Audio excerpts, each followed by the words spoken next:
What's going on? It's Joel Casanova. So we have an awesome guest today because it's Wednesday. So that's what we do on Wednesdays. We talk to people and give you context on your dance journey because we're all part of the dance world, and there's a bunch of different people who have a bunch of different, not only unique identities, but because they have unique identities, they have unique dance journeys, which means yours and theirs is going to be completely different. But to know what other people have gone through, you get this great context to your dance journey, right? Um, First and foremost, my name is Joel Casanova, and I'm the creator and founder of Beat Hunter Dance. This talk show exists to help your dance journey be healthy, productive, and 100% yours. So today we're talking to Elijah Motley. Um, Elijah is insanely talented. Period. That's insane. He's also insanely intelligent, and you're gonna see both of those things come together, in this interview. So enjoy. Keep in mind that this is Elijah's dance journey. Cross-reference it with yourself, right? And see things that you relate to, things that you don't relate to, and that gives you context for how yours is different, how yours is the same, and how you can build your dance journey to be healthy, productive, and 100% yours. Enjoy. How about we start off with just Elijah? Like, who are you? What do you do? What are you doing right now outside of dance? Um, what I am doing right now, I'm in Greensboro, North Carolina. I am a visiting professor at Elon University. I am a teacher, choreographer, dancer, the whole jazz. My styles specifically are street dances, particularly hip hop, breaking, house, and funk styles, popping, a little bit of locking. Contemporary release technique, more particularly, but trained in ballet. You got BFA. You go through Yeah. everything. So yeah, got two kids, married, this and that. Yeah, trying to start a trying to start a collective or company, bonus track dance theater. That's I'm rebranding, so that's coming soon. Oh, that's cool. And yeah, making a couple events in Greensboro, making it happen. Um, yeah, my history. Um, what does history start? That's the question. Yeah. Uh, I feel like I feel like I mean my true dance history didn't. Well, my dance training didn't start until sophomore year of college, right? No way. Because that's What? when yeah, I Oh never took man, a dance class. I'm so excited for this conversation. Yeah. I mean, I feel like a lot of people feel the same way because I went to college as an engineer, and I was always interested in dance. ABDC was coming up when we was in middle school. Okay. So You Think You Dance was out there. So Jabberwockies, Quest Crew, and all that stuff. Like, yeah, it's always there. But I'm from Danville, Virginia. So like, not it's small.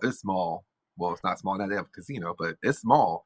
Back in the day, it was like only like five people that were like actually dancing, and it was really spread out. So like we weren't training or anything. I did sports. I did football, track, and wrestling. So like all my time was like to those things, and not particularly to dance. But so I was, learning off YouTube as most of us did in like thousands. So when I got to college, I came in as an engineer, and I took 101, and I did so well in high school that I did AP courses, so I didn't have to take some courses. So I did Modern One, and with Marilyn Mariloff, dropping names, and she was like, "Hey, you should probably like look into this whole dance thing a little bit more and like major." I was like, "Sure, let's major." I was like freshman year, second semester. I was like, I don't know what my life is. What is this? Engineering derivatives. Da da da da. I was like, let's see it. So I started taking dance classes, and my sophomore year, like actually get into the curriculum, and I think maybe my third or fourth year. My third year is when I actually started like choreographing it, and my fourth year is like when I actually started getting real serious with it. And I was like, okay, maybe. And I started like going away from the engineering and more into the dance stuff in terms of like intensives, what time I was given more towards and stuff like that. And yeah, I mean, I came out with a double major because to drop the engineering, I had to go back to dance, like math 101. It was algebra. Like, I just took Cal 3, chill. You're like, mm-mm. No, I'm not Yeah, doing that. so I stuck it through. And after graduation, well, my my 5th year, I auditioned for Chicago Dance Crash. Didn't get accepted at first because they wanted their contracts to begin at the beginning of the year. And I Mhm. was like on my last semester of college. I was like, I gotta finish this. And I was like, all right, just come back next time. I was like, cool, bet. And then I think it was February, they reached back out like, hey, can you actually like come back in? Can you like move up like when you graduate? I was like, sure. Like when? Like I told my graduation, they're like, all right, cool. Like a week after that, I was like, okay, Like, let's do let's it. go.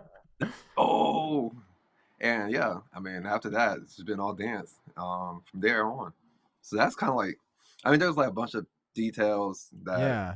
Yeah. as you know, as every story, there's a bunch of details that's in there, but that's the main skeleton of it all. So like first introduction to dance, like was that normal in your household, like growing up, or was it just like you did sports, you did academics, and that was kind of what your childhood was centered on? Exactly, sports and academics. So it's like I'm from the country, so like any type of social thing had to be like a big social thing because you had to drive like 15, 20 minutes just to get there. My neighbor was like, well, the next my neighbor that was my age was like a mile down the road. So it's like you can't walk anywhere. So it's like we can't like really gather up until like you get a car in high school. So like by the time that happened, like I was doing sports is always a thing. And I was going to be a running back for the Colts. Shoot, I was trying. So yeah, dance was not like not even social. Like we was just, I mean, we danced at a function, but not like we're not getting together and like having these like get downs and stuff. Like you Mm. might see people talk about like in big cities. That just wasn't around. So at this point, it's really the introduction was literally just in college. Hmm. So I mean, out of okay, well, I was I thinking mean, like yeah, out of all the electives you could have taken, why specifically modern? Like what were like I'm gonna take this dance class, because especially like if it I wasn't think like go for it, go for I feel like as a like like introduction, like to be in the space of other people, yes, college introduction, like just seeing what it is, YouTube shows, stuff like that. But yeah, I think because my first year, what was the organization in Virginia Beach? You probably can help me out with this. It's not Kodachrome. It was Kodachrome back in the Oh, you went day. to Kodachrome. Well, Yeah, yeah. yeah, I think some people from Black Canvas made it. I'm not really sure, but I know I that was like before my time. So I moved in when everyone was like, "Yeah, remember when Kodachrome happened like a couple years ago?" And I was like, Side "Yeah, note, you totally." side note, I think he came in like right after it ended, like right after it Of ended. course, of course, Crazy. of course, I did. Playing the camera. But yeah, I got with a guy named I found a guy named Johnny Nove. Right. I know you probably know, but other people. And he was doing in that community already prior to college. And you know, like before you get to college, you go on Facebook, Instagram, try to figure out who's doing what. He put a thing like, "Hey, any dancers?" Like, yeah, I dabble. So, but when we got to campus, like 2 months later, I finally meet him, and Kodachrome was doing a workshop in Virginia Beach. Um, I think maybe it was crucial, maybe, but that was like my first dance class, and like ever, um, and and those street dance. I mean, it was choreography, yeah. But I was kind of in that circle for a little bit, and then my sophomore year, that's when I was like OD Old Dominion University, place we went for college undergrad. Right, they didn't have a hip hop joint, right? They didn't have any street dance. Yeah. But I was interested in modern because So You Think You Dance was contemporary and stuff. So Got it. like The there was no influences. That's like dope. yeah, there's not like a temporary one. It's like contemporary. So like I started off with modern and then that really changed my life. I was like, okay, whoa. So yeah, that's why I took my Got it. one at first like Yeah. studio class. And so you saw the first season of America's Best Dance Crew, ABDC, right? Oh yeah. Okay. So you should. Did you see the episode that I just did? What, yesterday? With Yaya Vankova. I have not. You With should definitely. Yaya? Yeah, yeah. So it was such a wild experience because I saw her on ABDC. And I'm like, that's crazy. Mm-hmm. And then now, like, I took some private lessons with her, and now we're like friends, like colleagues. So I'm like, I was like, hey, can you be on? Can I have a conversation? And she was like, sure. And I was like, so Oh my it's God, so I gotta cool. So check it's like that because it's a Yaya wild where insight. everything kind of circles around. So we both saw that show. Anyways, you should check it out. She has so much stuff to offer. But That's a that's a homie right there. She has a story. I do look forward to seeing yeah, that. no, yeah, you should definitely. Um, so essentially, as you're going through your like college journey, you're just taking these classes, and you're like, okay, now I'm getting more and more into dance, like officially, but you're still taking the engineering classes. So instead of dropping and going back to math one, you're like, I'm just gonna keep both. Mm-hmm. Because like because you never know like where it is going to take you or like which one is going to be like your thing, right? Like as I teach at UNCG and Elon, like everyone has a double major, but you're like, which one is going to be like the thing I do? Yeah, yeah. So that's why I kind of kept it both. And I mean, I do enjoy the engineering part. I like the I like the computational aspect of it. So which is ironic because like I do nothing engineering nowadays, but like the Okay. videos I taught at were like named like Momentum and Volta. So it's like You're like, I know what that something's there. is. Yeah. So explain to me Chicago Dance Crash. Chicago, Hmm. right? Yeah, Chicago Dance Crash. Yeah. So how did you Um, find them, and what? Obviously, they asked you to join like right after you graduated, so that was super quick. But yeah, why it was specifically very. them? And then what was that transition like, and what were you doing while you were in Chicago? Hmm. Yeah, that was very very lucky that I got in. That's so fast because that's not the case most of the time for anything. But yeah, Chicago Dance Crash is a multidisciplinary company. When I was in it, it was the artistic director was Jessica Dare, Okay. and you can see anything like we did storybook shows. So my time there, we did um no, bricklayers, which is like a play on to like Wizard of Oz, how the Yellow Brick Road was made, Oh, and cool. but no Wicked soundtracks though. Sorry. And we did Pinocchio, which I was Pinocchio. We call it Little Pine Nuts. So we won't get sued, but yeah, You know, that's yeah. that's And we did usually a not bunch the of goal. yeah. We did. We based it off the book, so it was cool. And yeah, we had to do other performances. We toured and stuff. And the style was more of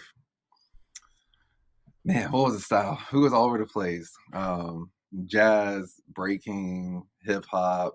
Oh yeah, jazz, breaking, house, locking, popping. Like we even had a tap number at some point in Pinocchio. So we were all over the place.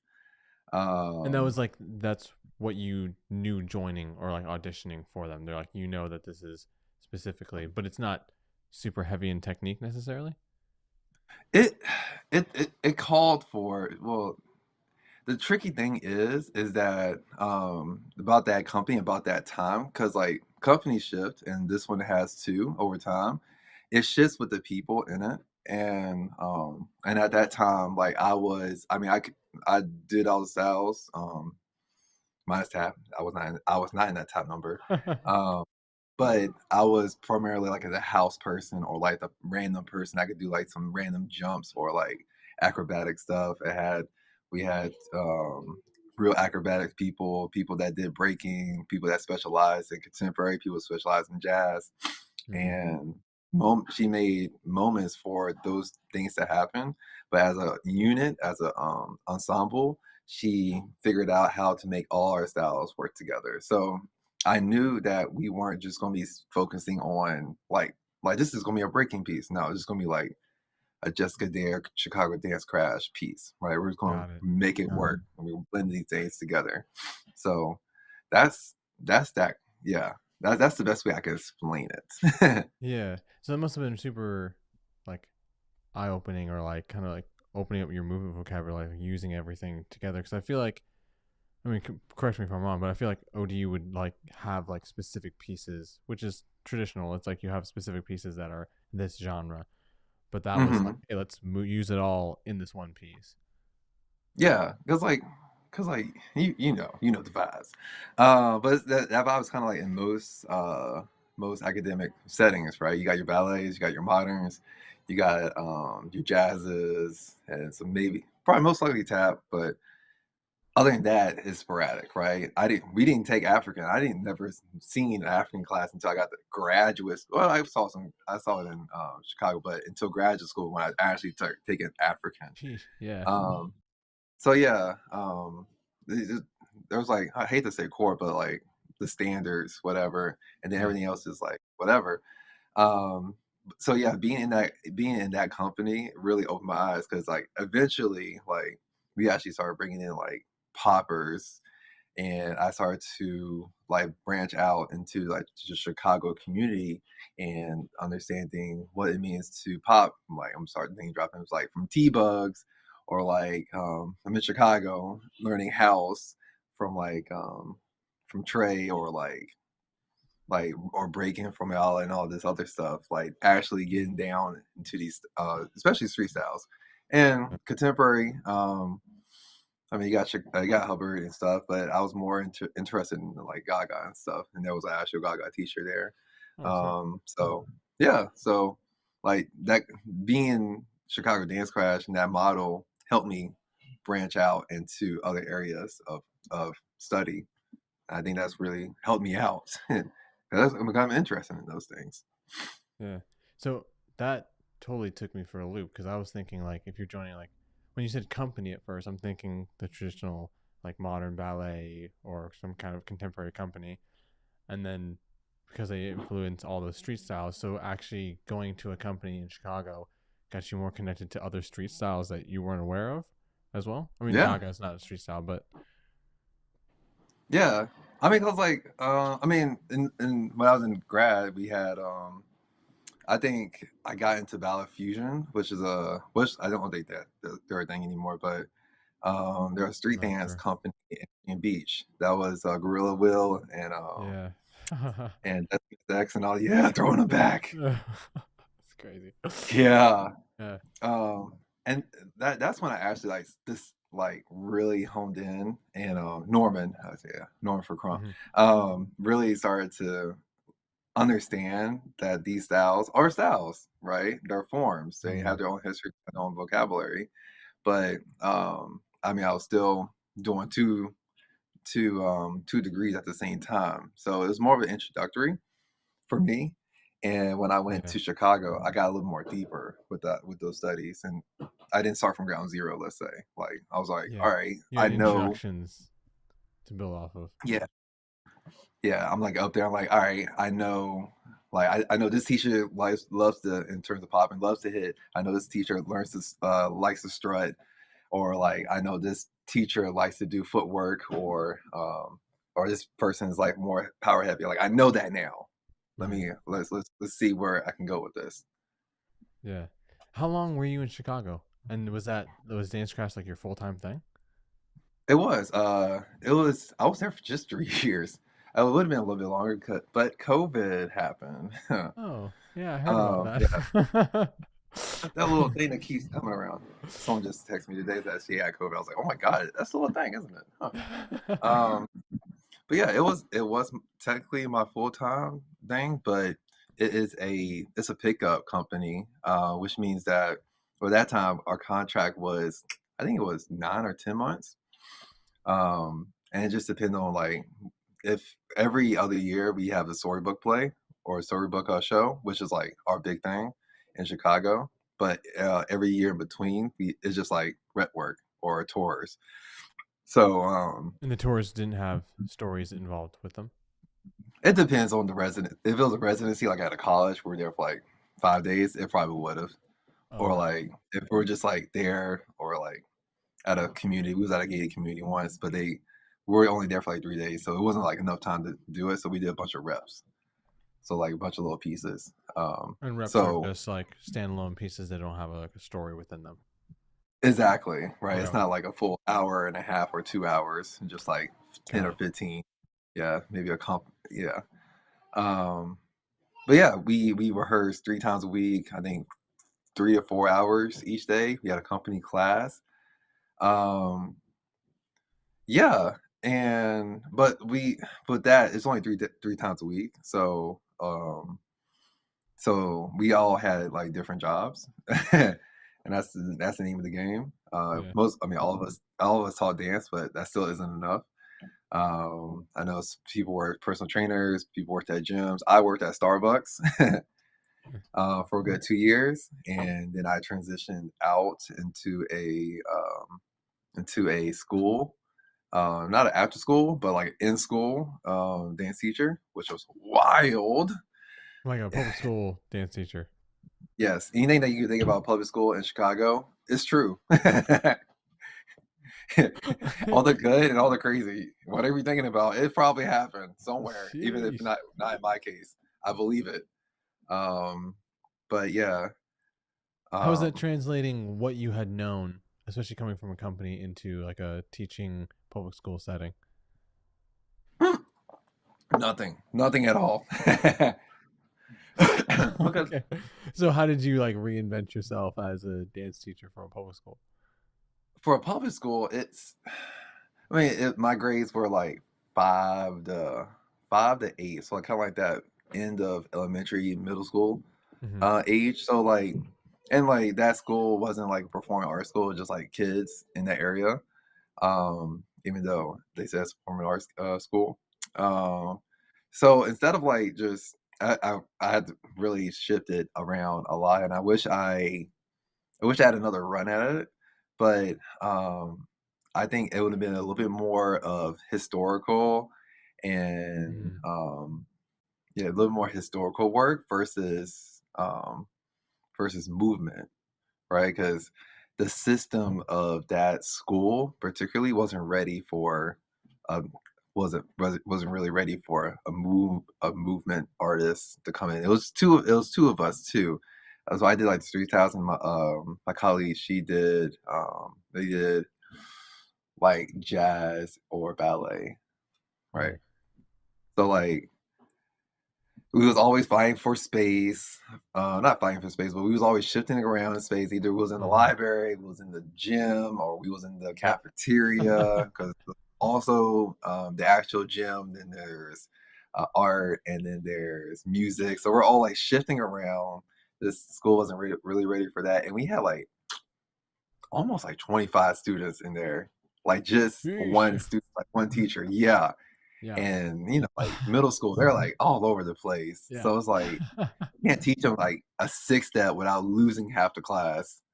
Yeah. Um, so I think I would approach it a little bit differently. Because now that I teach at higher ed, is I think that would have informed me better to teach in the public school. Mm.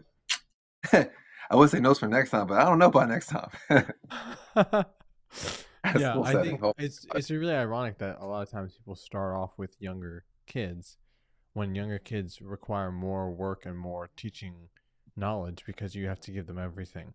It's like what's happening, Hmm. when it's happening, the style that's happening, like how to organize the class, making sure everyone's involved versus some of the older students will higher education or even high school will like connect the dots for you, and so it's Hmm. actually kind of easier. So like ironically, we should start off with older people or students because they can kind of connect the dots that we're not like ready to connect, and then we Yeah. downwards instead of the other way around.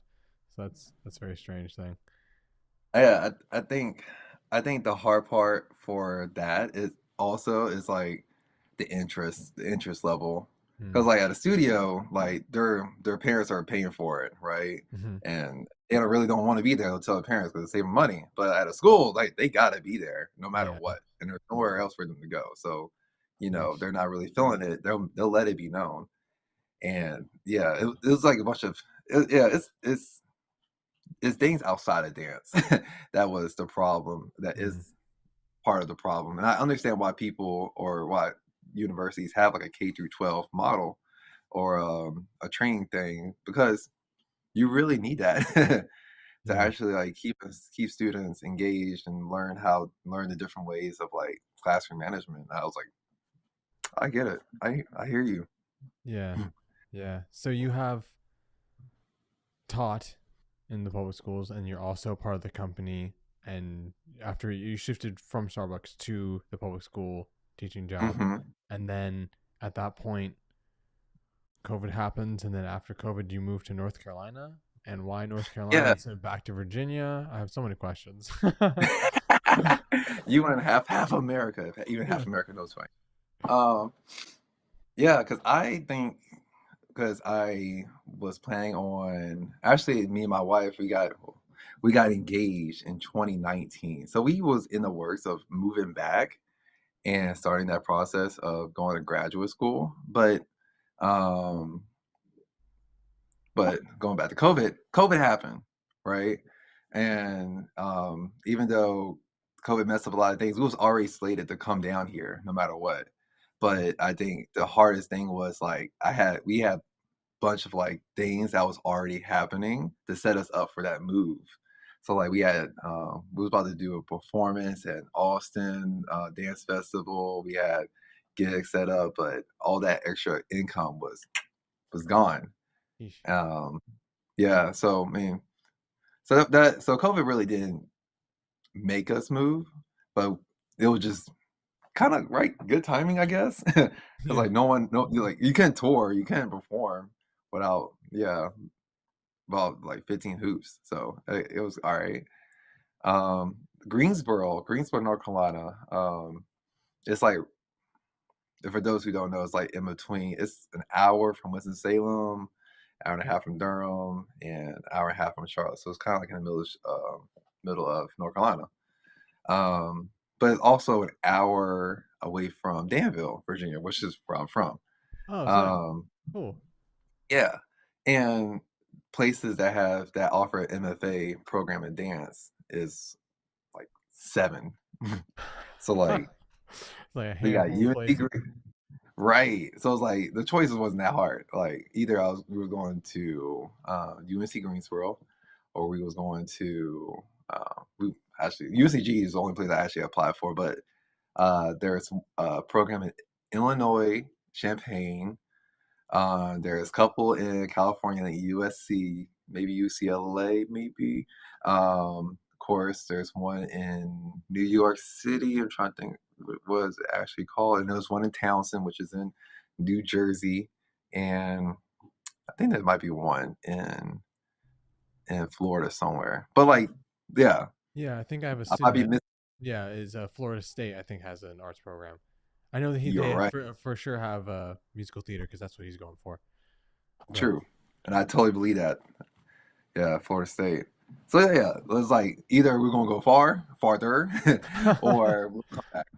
So like, if the decision was a little bit easier. Only thing was my wife, she's a dance movement therapist. She's got to get not recertified, but like do our credentials in this state. But yeah, that's why we came back to Greensboro. Came back. We never lived in Greensboro, but that's why we came back to the yeah, South. Hmm. yeah, got it. Yeah, So did you move during 2020? we did summer of Okay, 2020. Yeah. yeah, it's wild. Okay, the it's so funny because when 2020 happened, everyone's like, "Stay home, don't go anywhere," and I was like, I have like a laundry list of people who moved during 2020. They're like, "Yeah, I moved to a different state during 20." I was like, I mean, it makes sense because like no one's buying anything, so I'm sure you got the house for like $5. But like, it's like on top of it, like no, like the travel would be super easy because you're just going somewhere and no one else is going anywhere. It's just you on the plane, you know. So it's really funny. So, Yeah, when did the actual program start up then, or did it had it we already? I mean, the program started regularly. I mean, most of it was on actually all of it was on Zoom minus like the actual dance classes, which was like hectic because they had like A and B days, like half class come on A days, half class come on B days, and they had these the squares. Oh, it's like a trip for all of us. Yeah. But I opted out of those things until later. I was like, let me let me not deal with that again for a minute. Um, I think, but yeah, that the program started in 2020, um, and we didn't really come back. The program's 3 years, and we didn't really like be normal until like the last year. And like we're like in like our last year in thesis, and they're like talking about these things. They were like, "Is this normal? Like what? Like, Like oh, then we're we're just back. If dancing. this We're is back, just dancing. Okay, I got it. I got it. I can do that. yeah, like yeah, like people like coming to like class or like administrative things are different. We're like, was this normal or is this different? What's happening? I don't know. Because like only thing we knew was like COVID. So it's like when things started Mm. lighting up, I was like, is this different or is this Like, normal? I don't know. what was normal? So what did Greenville, that whole education process, the grad school process, give you that ODU and like crew, like social street culture in Virginia versus like Chicago dance crash? Like, what were all those three things giving you? How is Greenville different? Yeah, Greensboro, Greensboro. Greensboro in Sorry. terms of very good. If someone comes out of Greenville, like, where are you at? Where you at, bro? Probably another 5 hours. Um, in terms of I'll speak about like the community. The community we moved from any big city, Chicago, to anywhere else, minus like anywhere in California or New York. It's gonna be small. so like so understanding like and it was COVID. So like all the jams, all that big stuff. It wasn't really happening at real time, or it wasn't happening as a lot. And like the people were like not hand counting, but like maybe hand and feet counting, right? Hmm. So like it took a minute to find those people and to find that community again. In terms of Greensboro or just the MFA program, um, the MFA for me, um, it gave me because this is a thing about like other when I talk to like other street dance artists and their frustrations about like not having more street dance and higher ed. Like I understand, and then it's like you gotta understand from the other side. So that's where this answer is about to go into. Um, so UNCG, it's a 3 year program. It allowed in the second 2 years, which is different from other universities, you actually teach, right? So like you can choose any class they have, or you make a new class, and you can like make your syllabuses as you teach other students. So, So so you're um, teaching your colleagues, like the people who are going through the program with you. you teach an undergrad, Oh, snap. Oh, okay, yeah. cool. Interesting. So like, yeah. So we lived like in this like gray area. Like, yeah, we're students, but we're also a professor. Like, we also control people's grades now. It's like whoa. Sheesh. Um, the research part of it. The research, yeah, you learn like how other professors, other academics word or they situate themselves in these forms, and it forces you to do the same thing. And I guess concrete, you understand the system a little bit better because you can't teach in a system that you do not know how to. Like, Can you give me an yeah, you can, example? yeah, you can teach. I can teach. I can teach hip hop, right? Hmm. I can be like, I'll give a name. Uh, what does it be? I'm just throwing it out there. He probably could do all these things. Like say Buddha Stretch, right? He can go in and teach like 15 courses of hip hop, right, Hmm. and all the histories and stuff. But does he know how to do counseling or academic scheduling? Like, does he know like what a research prompt is, how to go through the IRB system and stuff like that?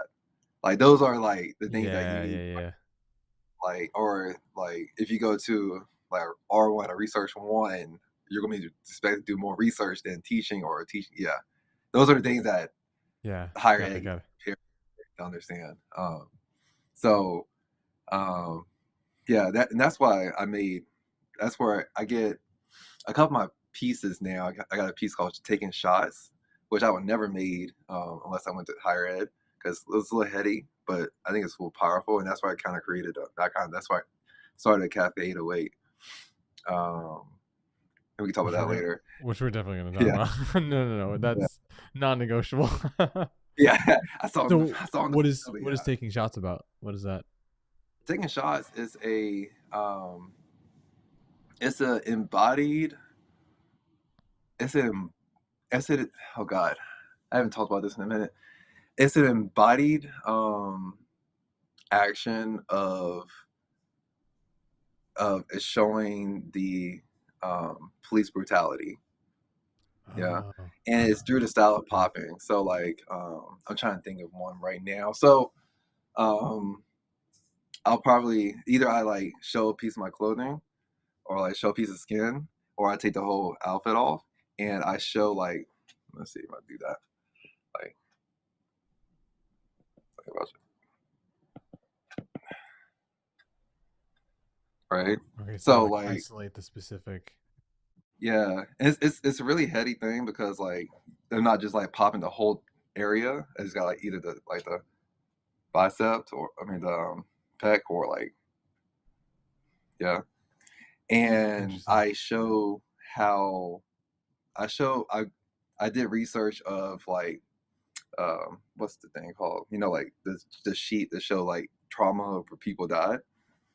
So like Breonna Taylor, like she was laying in bed. So like it starts like at the neck and it like works down. And I show like where those wounds of shots happen. Happen. That's why it's called taking shots. Wow.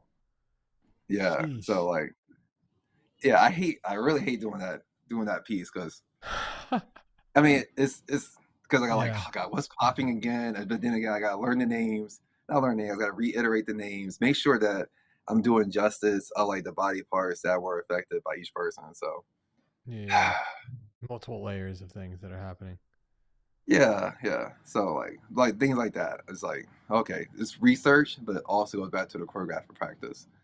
Um, so yeah, and like going back to the question of general, it gives you time. It gave me time to like sit and understand where I situate myself in these different forms. Mm. And I have a lot of forms, right? My Yeah. warm up practice is ridiculous because I got to prepare for everything. Um, historically and bodily movemently, and we were assessed with a lot of professors that's already doing the work, and they can inform me how I can situate myself so I can move out and into the world and be more confident. Like, hey, this is what I do. This is where I am. This is where I'm going, and this is where I came from. You know. Yeah. So that's what UNCG really helped me Yeah. That's a lot. with. So I have these written down because I don't want to misquote you. On your website, you have an artist statement. Oh And this, yeah. yeah, this goes into those two things. And so I read it and I was like, mind blown. But the two things that really stuck out to me was near the beginning. You talked about the intersection of theater and street dance. And then you Hmm. talked about merging the presentation of contemporary dance with the vibrant energy of street dance. And that seems to Hmm. kind of jump off of what we were just talking about. Like Buddha Stretch can come in and teach 15 courses of hip hop, but like the academic side and then the contemporary side that you did in, or modern ballet contemporary side you did in ODU, and then you went to Dance Crash, and so you're like there learning different pieces except for tap, Hmm. and so because tap is its own world. I But do yeah, a buffalo step. yeah, hey, same. That's the one. That's the one. Yeah, Yep, buffalo in a little time. yeah. So, like, can you talk about that? Like, was that? Yeah, I just want you to kind of like expand off of that because I've never heard of an artist statement before, and I feel like it's a really cool thing to have, like to kind of like say your mission, but also like what it is that you're doing, and how you specifically want to bridge those two things, the theater and street dance, and then the contemporary with the street dance energy. Yeah, I definitely can. That's a good question. And I thank you for reading my art statement because honestly, I don't think, like I said earlier, I don't think no one read it to be honest. Yeah. Oh, there it is. Yeah. Yeah, there it is. No. Yeah. Oh I yeah. definitely. I was like artist because I saw the CV above it, and I was like, okay, I kind of know what a CV is. I read it, and then I went down and I went art statement, and it was like just your words about like what it is, and I was like, not only is that such a cool concept, but once you explain artist statement for anyone who doesn't understand, but like just Mhm. reading it, I was like, this is so cool. Like, so I definitely read it. It's not just I, in the I ether of the appreciate it. internet. I'm about to take this back to I got to teach art statements next month for my senior seminar. So I'm like, hey, Really? people do read it. Yeah. Um, no, yeah. I think because like back to that situating part, I think that I am very interested in contemporary, like NDT. Like I thought I was gonna be a Basheva dancer, but until I took a Basheva intensive, I was like, I can't do. I could, Basheva? but there's a lot. Explain. Basheva is a Basheva Dance Company is a Israeli dance company in Israel, Uh-huh. and that's that choreographer Ohad Naharin. He's got that created Gaga. Oh, that guy. Yeah. Okay. Okay. And Okay. that guy, Yeah. yeah, If I took for anyone who's watching this after the fact, Gaga is like a crazy like embodiment, like visceral, somatic kind of style. Just look up Gaga oh, dance, and yeah, it's insane stuff. The stuff they do. Yeah. Sorry. it Keep is going. insane. No, it's good. I took that intensive in New York, and I was like, I mean, like I gained a lot of it, but I was like, there's a lot of people that probably get a job before I would, so I I'm not mad about it. Where I was going with this? Okay, yeah. And like, yeah, I'm influenced by other choreographers, name drop Crystal Pite, um, let's say like Hofesh, Schechner, and stuff like that. And I like the way that they organize how they organize space and time within proscenium spaces and like alternate spaces. And and I at the time didn't really know about any hip hop artists that was doing that work.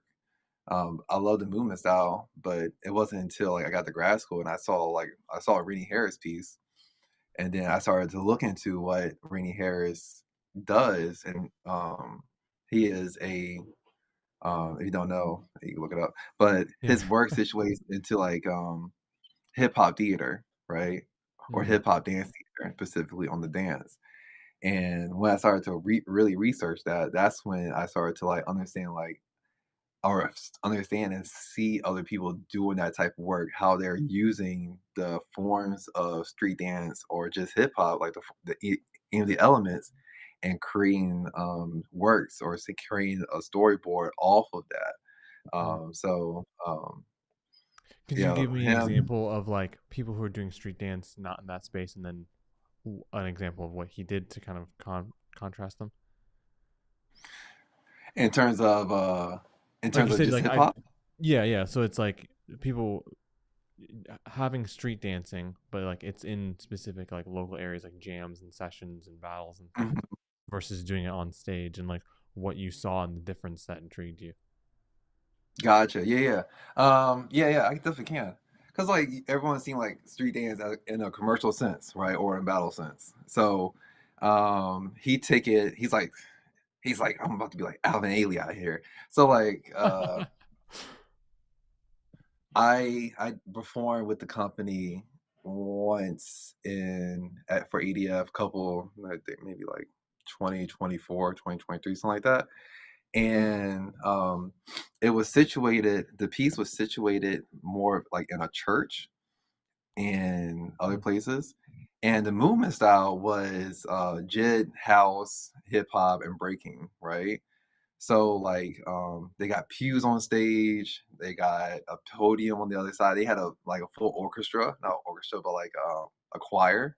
oh, So sick. he created a show based like around those ideas, right? Of a young man, of it's supposed to be a boy, but you know we're adults. But Yeah. a boy who's like in between church life and street life, and we have to like confront the hood dudes. The hood dudes like more hip hop.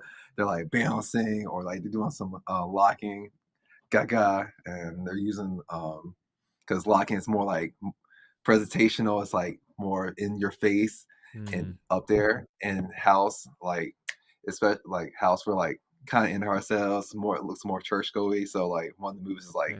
this, Yeah. da da da da Like, da. ah. Um, yeah, and we're like doing it in the house, and so like we're like doing Mm. shuffles and stuff like that. So like that's one of the ways. That's an example of a Mm. hip hop dance theater. And I mean, he also has like one of his big shows called Roman Jules. It's just like Romeo and Juliet, but for, like just guys. Oh, interesting. Yeah, I haven't seen it yet because I haven't seen it on tour, Yeah. and it's not on anywhere. So ready, come on. This reminds me Um, of have you seen, you know who Keone and Mari are? Madrid? mhm, And then do you know yeah, Constant Mayor? The other dancing couple? They're both white and they're usually like in one space in their house. I can send it to I you have after this. not seen the other one. I know Keone, Okay. yeah. Yeah, yeah. So Constant Mayor, like they're a lot more, I guess, commercial, maybe.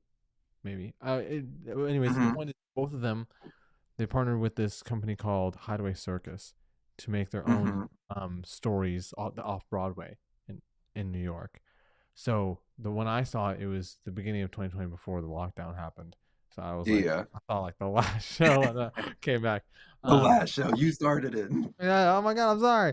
But yeah, so yeah, so they did something similar, but they did like they created around like the political climate. And so like people were being Mhm, separated like red versus blue.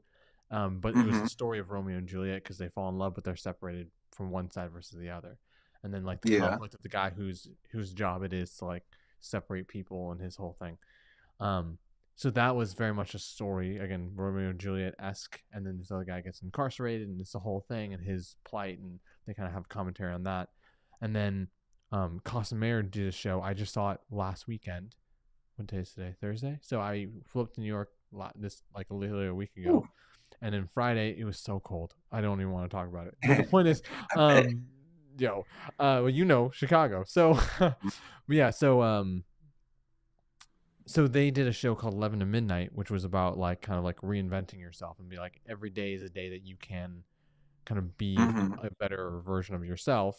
But it was centered, so they used the element of New Year's Eve. So it's from 11 to midnight on New Year's Eve, and they're like a party, and each person in the that's cast is tough. like, yeah, is going through a different thing. And they all have their own different goals they're trying to reach, and specifically the husband and wife, who are husband and wife in real life, Austin and Meredith Talenko. So they're Mhm, playing husband and wife in the show, and so it's their house or their apartment, that's and they're tough. holding, and so like they're having like marital problems, and they go back to like what they used to be and now, but it's like a whole story that kind of centers around not just like a super hype like hip hop piece. It's like you're using Yeah, hip hop to like show people like expressing their emotions, and then they go into like loneliness and sadness, and then like revamping themselves and reinventing themselves and having change and community. And so it's like the story aspect is kind of happening but in like very small pieces. So it's like you said, like the Alvin Ailey, like but hip hop version. He's like yeah. a church and this kid, and he's a story. It's like a whole storyline instead of just like expressing the style. So that's It sound like you saw a hip hop dance theater. yeah. So I was like, that's I didn't know that was the term for it, but it was like yeah, it's like yeah, they have like a dance show, but that's that's super dope. Anyways, Yeah. that So was a yeah, huge that's that. tangent, but you should, if you are willing to go to New York, you should definitely see that show.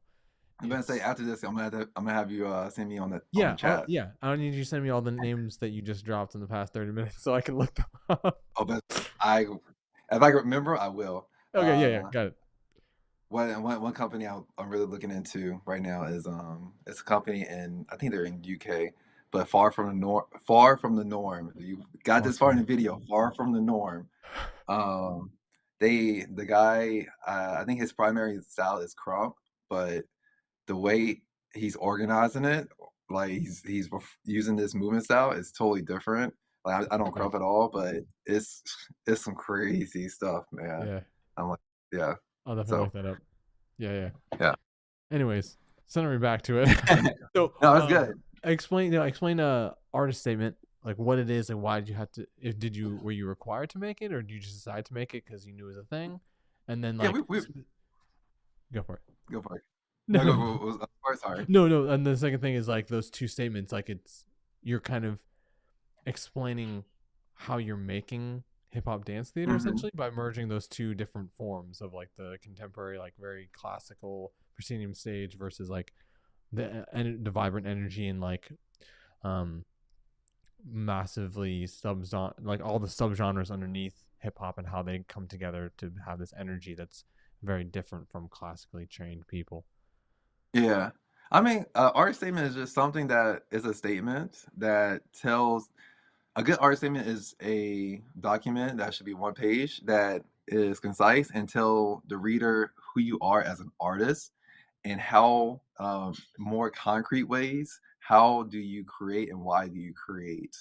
Mm, So it's less fluff and like more of like who you are and how do you make that happen? How you make it tangible in real space and time.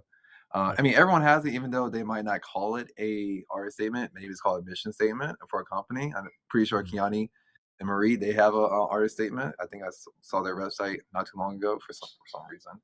But anyone with a website or anyone that does this kind of type of work, like they have some type of statement somewhere and it's like teaching statements, teaching philosophies and stuff like that, which is the same thing, but how you mm. make that work for teaching. Um, so sorry, what's so that's an art statement, but Yeah, so I was just kind of going into those two sentences, which you kind of covered already, but like uh, like what I feel like that is like a perfect summation of like what you have done beforehand. But did you know that you that's what was happening and then you wrote it, or did you realize it when you wrote it? I think that's a good question. I'm not sure. I feel like it kind of happened at the same time, like in this Hmm. hyperbolic time chamber of grad school. Like the research. 'Cause, like, all the time is, they're all jumbled up together, so it's not like everything is sequential, everything is happening at Mm, once, so you're right in one thing, but it's also informing, like, how you're seeing it in another assignment, so I think that might happen simultaneously, and I'm just, like, finding verbiage, and of what it is through the words of other people that's already doing it. That's the situating part. Because mm. I don't like you don't want to make up a whole totally different term that means exactly the same thing that 20 other people are saying. So Oh, okay. um um so yeah, I think that's where it is. And I feel like I've always been interested in those things.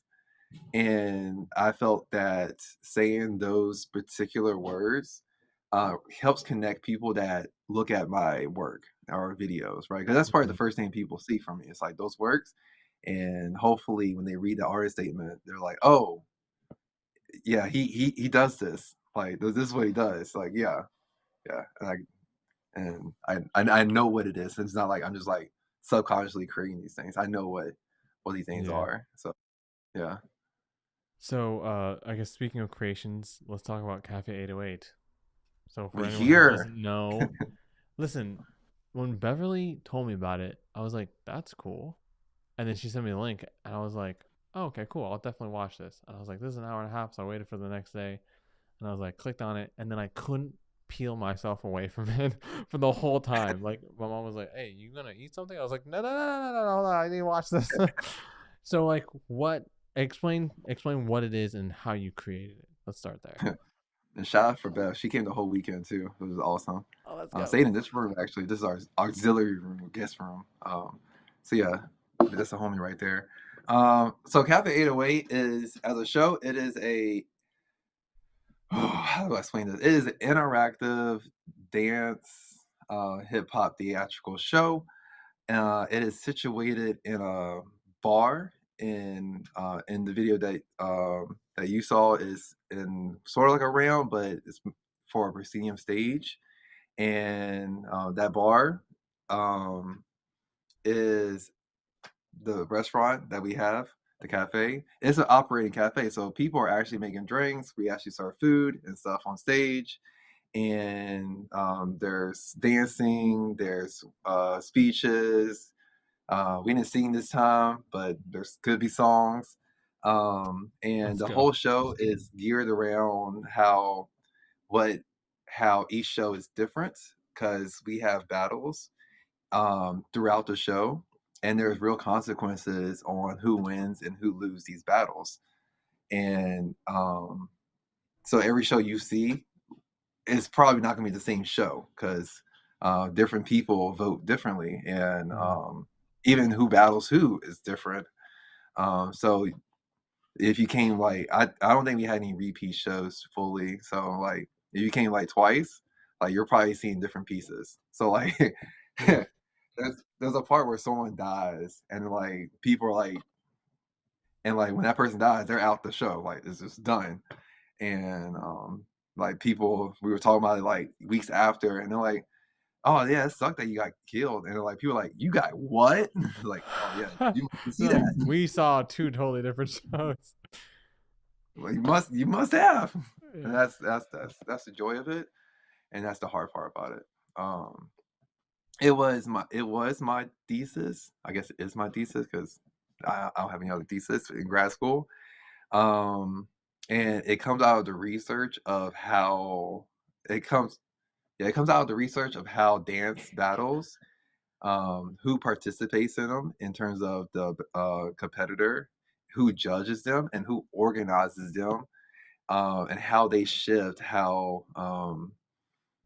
the form also shifts in styles, right? So Mm. I think I was doing a lot of research because breaking was happening in 2024 and this piece happened in 2023. So there's a lot of write-ups about how breaking was going to influence or the Olympic breaking was going to influence breaking as a whole. So I thought it was a cool, interesting way to explore that through my show because Mm. like if you have like if you live in a certain city and like all the judges for every battle are like power heavy, speaking of breaking, like you're probably going to be training more power to get more appeal, Yeah. Makes right? sense. Yeah, Versus makes like sense. yeah, because we see in every style like it shifts. Depends on like Red Bull dance style has definitely changed the way that we look at like all style battles. Yeah. Um, so that was the impetus of that. So yeah, that's that's Yeah. Cafe 808 in a nutshell. So walk me And through you're putting on a show tonight. I bought a ticket. mhm. Walk me through what I'd experience. Like I walk through the door and then what happens. So you walk in, you put your name in the either if you do not want to participate, you just go find a seat in the actual seating area, which we call the waiting room.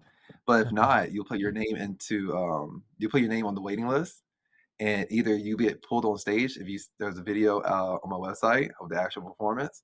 You get a seating on stage, which you'll be waited by one of the waiters, aka dancers, or you'll be put in the waiting room, right? And once show starts, we go through our spiels, we talk, we do a group number, we have our first battle. I think I'm okay with sharing this because it's on video. Our first battle is usually the people sitting at the bar, right? There's always three people, Mm-hmm. and who battles this first one is based off of drink count. So each dancer or waiter has a certain drink. Say mine was like gin and coke. Gin and coke. Whoa, do a better one. Let's say whiskey sour. Like my drink is whiskey sour, and someone else Yeah. had like coffee, right? And that was the two Uh, most ordered drinks at that time. so We're you're as a battling. dancer who's in the show, you're connected to a drink. So based off of who buys that drink, because you're actually doing real drinks and real food, Yeah, that bit you get kind of like tally the votes. Oh, exactly. sick. Okay. Okay. Yeah, so like it's the hope is that it's always random every night. So that's the trick of it all. Um Yeah, other people had beer, some people had wine, like red wine, stuff like that. So, we'll battle, and the bar will choose whatever. And let's say I lost, right? Mm-hmm. And if I'm a server, I have a table, right? So if I lose, my table loses too.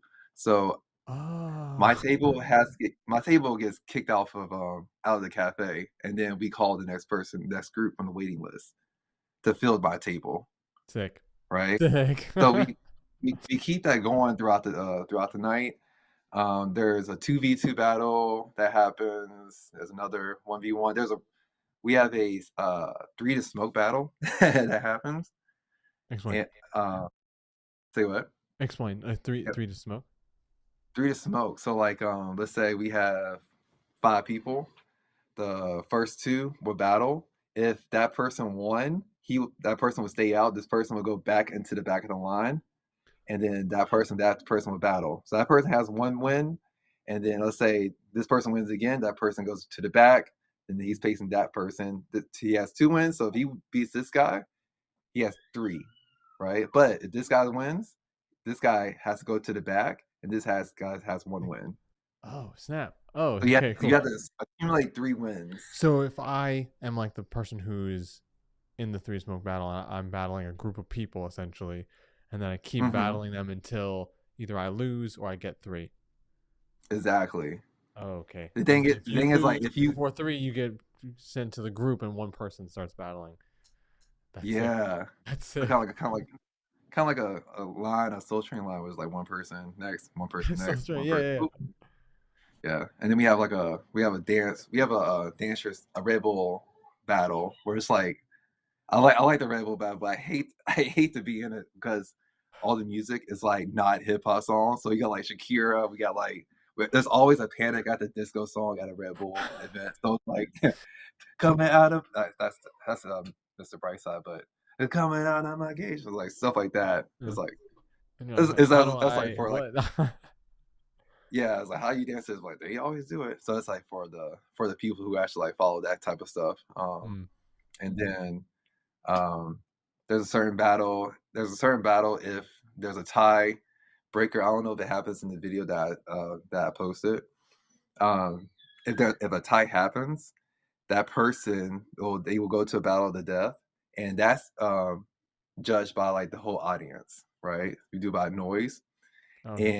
and if if we get to that point and one person wins, the other person's dying, right? There's a gun, get shot, Oh and snap. that person, yeah, we leave that person on stage the whole time, and like there's like a solid like 20 minutes of dance left, so they're just like out there, Just, and people are like, are we supposed yeah, to do something with this guy? Nope. Leave him there. oh, leave him there, and like it's funny, and then like they realize like after like 2 minutes, like joint, they're not coming back, like no, like you, it's a battle to death. I mean it. So it kind of sucks for the performer if that happens, but like that's why we try to. That's why if when we do a Cafe 808, we have multiple runs, so that Mm, way we're not doing two shows and like you're out for half of one. So yeah, yeah, yeah. yeah, So yeah, it's a fun show. so you talked about how the Olympics added in breaking, and you did some Hmm. study on that. Was what else influenced you to make this? Like, what? How did that? How this idea come into your head? Did you make it up in grad school, or you had it kind of like planted seeds from other things that kind of grew into what it was? I feel like I was building up to this point because Chicago Dance Crash are one of our fun of their fundraising ideas is a keeper of the floor KTF, and that's just like a bunch of dance battles over it's in a stage in a proscenium whatever, but it's at night, it's like 8 o'clock. We serve drinks. They serve drinks, and it was like a bunch of battles. You don't know who's battling who really. It's like usually a gimmick. Like one year, we did superheroes and stuff like that, or not. Yeah, superheroes or fighters. I came as like the drunken warrior, did like a drunken dance. I got beat up by Spider Man, and like That's what it yeah, does. yeah. And I was thinking like, huh, it's not like a show because there's like no choreography. It's just like all battles. But I always kept that in mind, like how like would that be a way to in a way to introduce battles into a like to a show in an organic Mm, manner, and I was also tinkering with the idea of how would it be to actually serve like create the space into this bar, into this cafe, and actually make these dancers more than just dancers, but like actually have them have jobs. Because like as you saw in the video, Gigi, she's actually pushing the show. She's our MC, but she's also like our front of house manager, right? So Yeah. she's pushing the show as she's like, um, or telling the audience what's happening as she's Mhm. also like doing her dances, and like the Yeah. bartenders, they're actually making drinks while they're dancing. So like how can I create this different world and let it be interactive to the audience and not make it look fake? That's something Mm. I really wanted to push. How can we make it look really organic and such? And I remember one show that for some reason I'm not in the show other than the performance that was posted only because that's the only day we had the video artist. Um but, one show, like, the dancers got backed up. I think they was trying to do, like, a happy birthday cake, whatever, and we're sitting in, like, the lounge timing where, like, it's, like, just jazz music and, like, in between, Mhm. and we're sitting there for, like, 2 minutes, like, "What's happening?" And then, like, all of a sudden, I look out, and, like, it just feel like a restaurant. Like, people are, like, just talking over the table, like, Oh, eating no. their snacks and drinks, and then all of a sudden, it's like, we're dancing, like, "Oh, shit, yeah. Yeah, this is a dance show, right, Cool. It's yeah, also that's very, very community building even. very much so, very Yeah. much so. Yeah. Um, I I think the hardest part about 808 is finding, dancers that are somewhat equipped or able to freestyle, battle, and know choreography. Mm. Right? On top of learning the structure of the show because, like, you can learn you can freeze all you want, but if you can't do the choreo, like, you're that one person that's gonna look weird, and vice versa. You might know all the Yeah. choreo, but But if you're, you like, might not be able to battle. doing one And move over and over again, that's like that's not freestyling, bro. exactly, Yeah, yeah. exactly. And it's like, yeah, like that's my life, right? Because I do choreo and I do like it's not like just choreo, but it's like contemporary choreography, like release technique and stuff, along with like a locking move or like house vocabulary. So it's Mm. like when you take that role, you take a you have to understand like where I come from movement wise and ideally, because I'm over the place, as people might see or Yeah. understand by this point. Yeah. And So yeah. what's happening with it now, and like what are your goals for it in the future? I hope that I can when I as I rebrand and create this bonus track dance theater that can be one of my pivoting works that happens every year, more of like a fundraising thing because it's already performed and people know about it, people loved it, thankfully. Um and seeing how other people operate in the cafe let it expand a little bit. Mm. And seeing how individual artists can contribute to this model.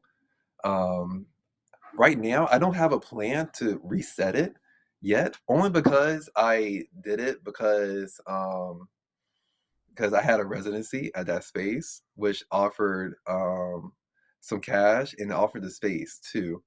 But now I have to like fundraise the whole thing again, and then find the spaces and stuff like that, which takes a lot of time and Mm. resources. And with the climate, like grant funding is really shoddy, and I'm just an individual artist. That's why I'm trying to like build the bonus track dance theater, so that way I can maybe move up to like um, LLC than nonprofit, so that way I can be somewhat eligible for more of a grant funding in the next Mm. year. But so yeah, Cafe 808 just is out there, and if it happens, it happens. That'd be great because I really love the piece, and I really love to see how other people take on it. Mm. And but right now, I think I'm just trying to figure out how I can. Trying to figure out how I can create other works, um, other pieces that are like between like the 10 to 15 mark, so I can somewhat use it in festivals and finding dancers that I want to work with, like nailing down like at least 3 or 4 people that I'm like, hey, we are the crew. We doing this. The Yeah. homies. And then hopefully the homies. Yeah, because that's hard. Yeah. Because I mean we're in Greensboro, so like there's homies here, but like people are trying to move. So it's like, Mhm. who's really gonna be here? Who understands the movement quality that I'm trying to invoke and stuff. So Yeah, um definitely. right now, Cafe 808, it's in we're furloughed. But all the materials there, all the verbiage is there. Yeah, you have it So in your I'm like I'm repertoire kind of thing. Like you can bring it out if the opportunity arises. Yeah, I feel like it's gonna come back. Spaces in Greensboro, they're becoming more available for dances, and Sweet. I can't. And I'm in scoping out like bar, like a legit bar, but like just the space of it, or like Mhm. like they're kind of like tight. Yeah. So it's like you can't really like have a show in these Yeah. bars. Yeah, Like yeah. people like you know about doing it in a bar, like yeah, but I need space. we'll be like oh yeah, it can be a big space.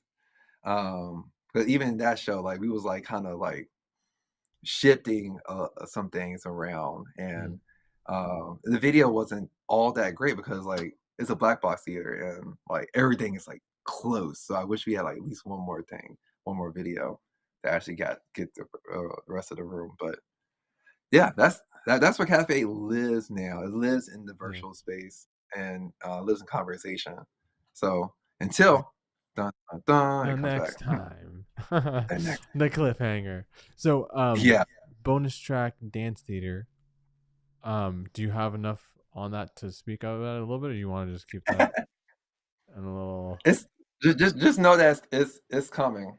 Okay, Um, that's cool. That's cool. yeah, yeah, Yeah, it's coming. Gotta figure out some other things about it. cool. What the mission statement is and stuff like that. And yeah, so it's coming. Cool. No problem. No problem. Hey man, thank you so much for sharing your dance journey. I really Man, appreciate it. I appreciate you reaching out. Sorry, we took a lot of time, but No, no, this uh, is this is awesome. So where can people find you or the things that you do online? you can find me on my website, elimotley.com. You can find me on Instagram, EMCOLT. Um, Yeah, I think those are my best, like, media outlets. I mean, I got YouTube, but you'll find that if you find my website. Mhm. You find everything if you find my website, Okay, and it's just my cool. name. All right, Yeah. cool. I'll push the website then definitely. Yeah, Sweet. appreciate it. Of course, man. Eli Motley, the homie. He's so cool. He's so nice. Especially for someone who's super talented, again, super intelligent, and has so much to offer in terms of what he's experienced. It's so cool. Um, so you can see below me, EM Colt. That's him on Instagram, and then he also has his website. Like he said, everything's on his website. You can actually see a version of Cafe 808. Again, the show is different every time, but they recorded it from at least one angle, one of the nights, and so you get the concept of what he means when he's talking about the whole thing. I watched it. It was so good. It was so creative. In it's not just like, hey, we're on stage and we're dancing, and like he said, it's kind of in the round, so there's people on all sides, but it's designed for a premium stage, like a regular classic front-facing stage, but like the interactivity that everyone had and like the lulls in the conversation or the dancing were not lulls because they were designed to be like, hey, this is when you're ordering, this is when we're bringing you your drinks, this is when we're all interacting and being interactive with the audience. It was so cool. It was super super cool. And then obviously, bonus track dance theater, like he's trying to rebrand and bring something else back. So, um, I don't know what it is, but I'm so excited just because it's coming from Eli. So, yeah, definitely check it out. He is online in the same way that I. How do I get this? Boom. I'm online below me, beathunterdance.com, beathunterdance.com, and then beathunterdance on Instagram, as well as my personal account, which is Joel M. Casanova. Follow both. like all my things, all the things that I post, and you can find information about hip hop musicality at both things, at on both through both avenues, right? On my website and on Instagram. Hip hop musicality is a live stream that happens every Monday at 7 p.m. And the idea is that anyone in their dance journey can join and just say, hey, I want to grow in hip hop musicality, right? Which is controlling your body in order for you to look like the music. So it's training for you to move to the music with control specifically. So I kind of systematically go through every part of the body. We start at like calves, thighs, glutes, core, chest, arms, but not just as a workout, but as a way to control each part individually so that when you combine them together, you can use the technique for hip hop. Why? That depends on you. That depends on what you want to use it for, right? If you're performing, that'll help. If you're at a studio and you take hip hop, that will help. If you just like hip hop in general, that will help. It's a great workout as well if you just want to do it for that reason. Definitely you'll kind of get a conditioning throughout your whole body, but for dancers specifically, you're getting conditioning for the specific purpose of getting better at hip-hop technique, specifically musicality. It's super cool. I'm going to throw up the actual the rest of the information on there. Yes, so once again, this talk show exists for to help your dance journey be healthy, productive, and 100% yours. Go out into the dance world doing all the things, specifically in those 3 areas. Okay? Have a great day.